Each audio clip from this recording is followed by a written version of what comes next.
आज मैं आपको लेसन 3 और आंकड़ों का संगठन पढ़ाऊँगी। जैसे मैंने आपको पहले बताया था कि अवस्थाएं मैंने बताई थी। पहला सबसे पहले आंकड़ों का अपन क्या करते हैं, संकलन करते हैं। तो सारे आंकड़े एक साथ ले आते हैं।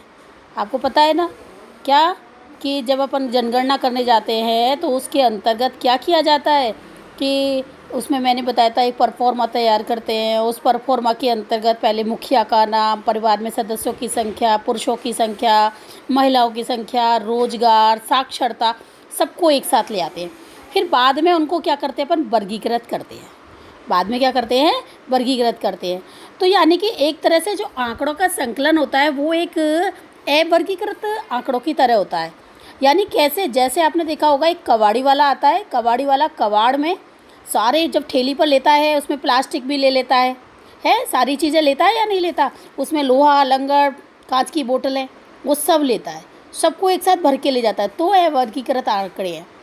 तो ये बाद में अपने वहाँ जाकर अलग अलग रूप से क्या कर देता है, व्यवस्थित कर देता है। कांच की चीज़ कांच में और प्लास्टिक की चीज़ प्लास्टिक में, अखबार दूसरी जगह। तो इस कहने का मतलब ये बाद में इनको सुव्यवस्थित किया जाता है। ठीक है ना। तो मैं इसको पढ़ा रही हूँ, आपको बुक से ही पढ़ाऊँगी।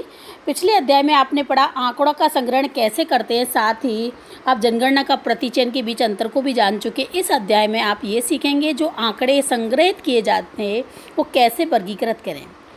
अपरिष्कृत आंकड़ों को वर्गीकृत करने का उद्देश्य उन्हें व्यवस्थित करें। जैसे बताया था ना, कबाड़ी वाले का मैंने अभी उदाहरण दिया था।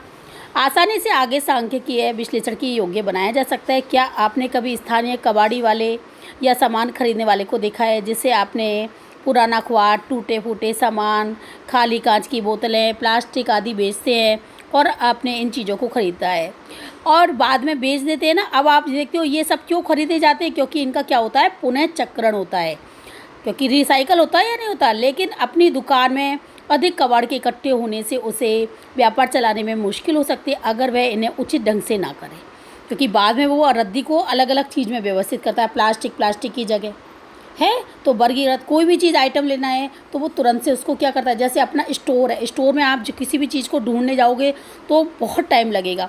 यदि आपने उन सब वस्तुओं को भी यदि व्यवस्थित रूप से यदि रखा हुआ है तो आपको समय की क्या हो जाएगी, बचत हो जाएगी। तो वह इस स्थिति को सरल बनाने के लिए विभिन्न कबाड़ों को उपयुक्त में समूह में रखता है, अर्थात उन्हें क्या करता है, वर्गीकृत करता है। वह पुराने अखबारों को एक साथ रस्सी में बांध कर रखता है। इसके बाद सभी कांच की बोतलों को एक बोरे में बांधता है। जैसे ये है, ये सब अव्यवस्थित तरह से पड़ा हुआ है ना, बाद में इनको क्या करेगा, व्यवस्थित करेगा। ठीक है ना। अब वह धातु के सामानों को एक ढेर में, दुकान में एक कोने में रखता है और फिर इनको लोहा, पीतल, तांबा, एल्युमिनियम आदि वर्गों में छांट कर रख देता है। इस प्रकार से वह कबाड़ को भिन्न वर्गों, अखबार, प्लास्टिक, कांच, धातु आदि में विभाजित कर उन्हें व्यवस्थित करता है। जब एक बार ये सारा कबाड़ व्यवस्थित एवं वर्गीकृत हो जाता है तब खरीदार की मांग पर उससे सामग्री को विशेष को खोज कर देने में भी क्या हो जाती है, आसानी हो जाती है। ठीक है ना। ठीक इसी प्रकार से जब आपने विद्यालय की पुस्तकों को एक विशेष क्रम में देखा, जैसे पुस्तकालय में गए आप, लाइब्रेरी में, तो सारी बुक, जैसे आपको इकोनॉमिक्स में कॉमर्स वाली एक साइड में मिलेंगी, आर्ट्स वाली एक साइड में मिलेंगी और विज्ञान वाली एक साइड में मिलेंगी। अब आपको ये भी पता है कि अर्थशास्त्र की देखनी है तो आपको किस में रैक बनी हुई होती है, आप आसानी से ले सकते हो। यदि वो उल्टी सीधी सब क्लासों की एक साथ पड़ी होगी तो आपको ढूंढने में बहुत ही दिक्कत आएगी, तो उनको संभालना आसान हो जाता है। आप इन विषयों के अनुसार वर्गीकृत कर सकते हैं जहां प्रत्येक विषय एक समूह या वर्ग बन जाता है। जब आपको इतिहास को कोई विशेष पुस्तक की आवश्यकता पड़ती है तो आपको केवल क्या करना है कि इतिहास वाले रैक में ही देखना है और आपको मिल जाएगी। अन्यथा आपको वह अपनी विशेष सारी पुस्तकों के ढेर में से खोजनी बहुत ही मुश्किल हो जाती है। ठीक है। जैसे जिस साल आप पढ़ते हो उस साल की बुक्स तो आपको आसानी से मिल जाती है।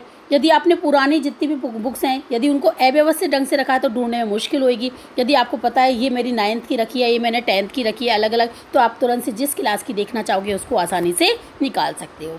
यद्यपि पदार्थों अथवा वस्तुओं का वर्गीकरण बहुमूल्य श्रम और बचत बचाता है। मतलब कहने का मतलब यह है, यदि हम उनको अवर्गीकृत ढंग से जो रखे हुए हैं उनको वर्गीकृत आसानी से वर्गीकरण करके यदि हम वस्तु को ढूंढते हैं तो हमें सबसे पहले किसकी बचत होती है, श्रम और समय की। इस मनमाने तरीके से नहीं किया जा सकता। कबाड़ी वाले ने अपने कबाड़ को इस तरह से समूह में रखा है कि प्रत्येक समूह में एक ही प्रकार की चीज़ें। उदाहरण के लिए उसने कांच के समूह में खाली कांच की बोतलें, टूटे खिड़की के कांच तथा टूटे दर्पण। ठीक इसी तरह से जब अपने इतिहास की पुस्तक को इतिहास के समूह में वर्गीकृत किया तो आप अपनी अन्य पुस्तकों को नहीं खो सकते, क्योंकि आपको ढूंढना क्या है, इतिहास। और किस में देख रहे हो, इतिहास की रैक में, उसमें मैथ की तो मिलेगी नहीं, तो आपको आसानी से मिल जाएगी ना।